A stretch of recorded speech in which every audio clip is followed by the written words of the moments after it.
Un evento straordinario in volano per il nostro territorio. Questo, oltre a un'occasione per stare insieme, stare meglio e incontrare un prodotto della nostra eccellenza, è aria di festa per Deborah Serracchiani, presidente del Friuli Venezia Giulia, che una volta sottolineato il senso di un evento giunto ormai alla 29esima edizione, ribadisce l'importanza di attuare politiche sull'agroalimentare che ci permettono di aumentare l'export e conquistare mercati nuovi.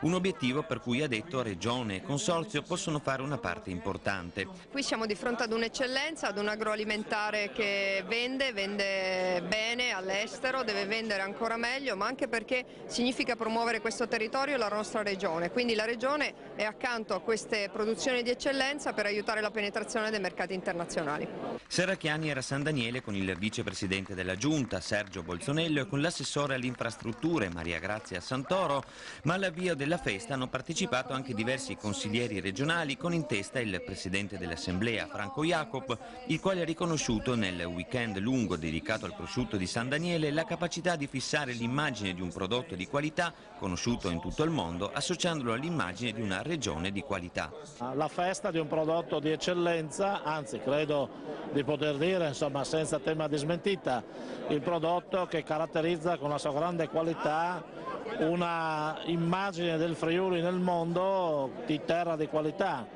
di ambiente di qualità, al quale associare gli altri grandi prodotti della qualità e del territorio friulano, per dimostrare che siamo una regione in grado di offrire molto. Sul palco, ai piedi del Duomo, assieme al sindaco della cittadina Paolo Menis e a numerose autorità, Serracchiani ha ringraziato i presenti per il momento d'emozione e non ha mancato di sottolineare quanto sia importante che questa regione vada promossa, mettendo da parte chi pensa di poter guadagnare in modo non onesto sull'agroalimentare del Friuli Venezia Giulia. Qui ci sono persone che quotidianamente lavorano e faticano, ha concluso la Presidente, e qui possiamo far vedere al mondo la nostra fotografia migliore.